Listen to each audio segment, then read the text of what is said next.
DC Comics' next big event. Forget crises, forget reboots or multiversal meltdowns. It's a straight-up fighting tournament. 36 DC heroes enter a cosmic arena ready to beat each other senseless, all for a shot to become King Omega, the only being powerful enough to stop Darkseid. Yeah, it's Secret Wars meets Mortal Kombat meets Dragon Ball Z, and depending on how this all plays out, this could be the most fun we've had in years, or the next overcooked disaster. I've personally been burned before. Let's break it all down and see if this is the next DC Comics knockout win or a Scott Snyder-shaped sucker punch. DC KO launches in October of 2025 as a 5-issue limited series written by Scott Snyder and Joshua Williamson, with art by Javi Fernandez. The concept: 36 DC heroes fight across a 5-level multiversal arena. Winner becomes King Omega, a conduit for Omega energy, the only power capable of stopping Darkseid. It spins directly out of Justice League The Omega Act and claims to be self-contained, no line-wide disruption, no timeline collapse. But the real wild card here is Scott Snyder. Nobody expected a fighting tournament to follow up DC All In and the death of Darkseid and the creation of the Absolute Universe. It's chaotic, it's pretty unexpected, but in all honesty, it kind of sounds fun. And Scott Snyder's name attached to this event certainly is good news for longtime DC fans, and certainly newer readers are going to be happy because it's the guy behind Absolute Batman.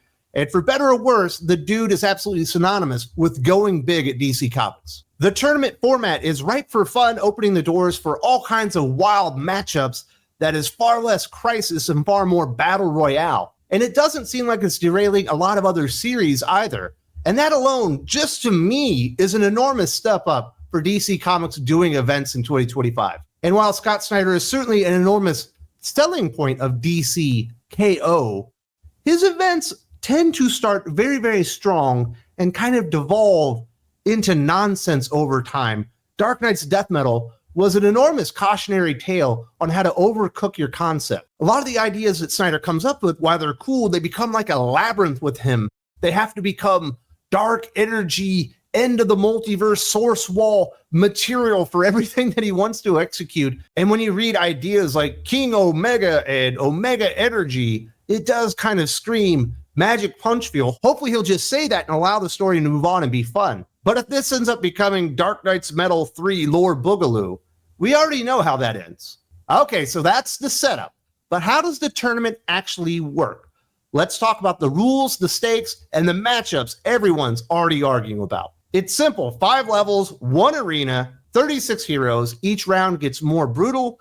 The last one standing channels the Omega Energy, said to be the only power that can challenge Darkseid.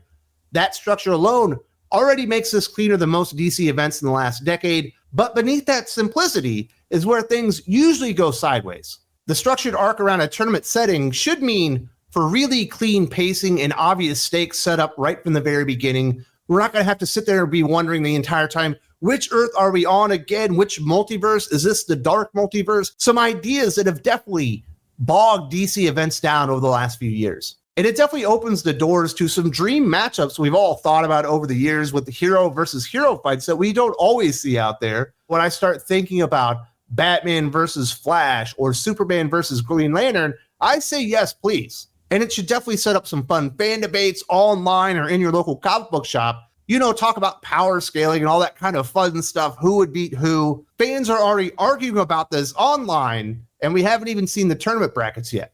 But this is not a new concept. This is something that we've seen a lot of times over the years. Secret Wars, Contest of Champions, Tournament of Power. We've all kind of been there and done that. So you can't deviate too far away from the concept because we know what to expect. But Snyder is going to have to put something interesting and unique in there that actually makes it feel not like Secret Wars Part 4. And everyone's already predicting that the final battle will be Batman versus Superman. And if Batman wins, I swear to God, I'm going to lose my mind. That is not how that fight would go. But there is a good possibility that halfway through, Snyder just drops the tournament format altogether and just goes the cosmic route, and that really could derail everything. If King Omega becomes the next Batman who laughs by the end, the last time he really went cosmic on this stuff, we're all pretty much fucked. And if this is the return of Darkseid in DC Comics, we did see him die in DC All In, it better feel earned. It better feel really big. It better feel impactful, because we've been waiting for this for over a year now. But the fights aren't the only thing to watch, because this tournament is promising to drag in some of our favorite ongoing series. Here are the tie-ins that we know of right now: Superman 31, Flash 26, Titans 28, Justice League Unlimited 12, plus the prelude Justice League The Omega Act, and the guy helping to architect all of this, Joshua Williamson. And if you lived through Dark Crisis or Night Terrors, you already know the danger signs are here. It will be very interesting to see what they do with these tie-ins. I'm assuming a lot of the mainline heroes from DC Comics will be sucked into the DC KO event, but the tie-ins will not actually be in the tournament. So I'm expecting little used, unknown characters maybe to start showing back up. We already know that we're getting Impulse in the Flash series, and that could be a lot of fun to actually see some of these lesser known, lesser used characters step up to the plate and have to fill in for the mainline DC heroes. Josh Williamson's events over the years have been less than thrilling. Dark Crisis was meant to push further a lot of the concepts that Scott Snyder had originally introduced to the DC universe in Dark Knight's Metal and Dark Knight's Death Metal, and that absolutely fell apart.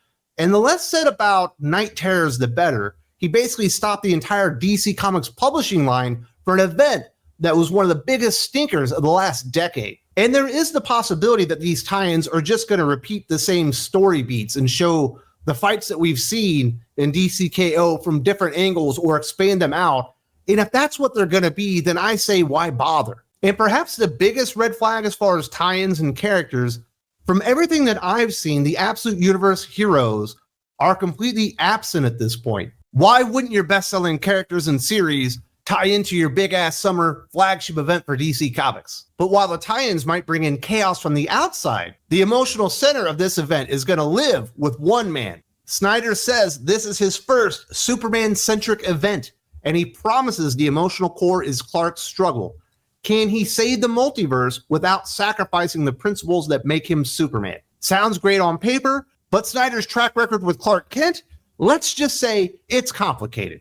I, for one, am very excited that DC are finally putting Superman back at the center of a big event.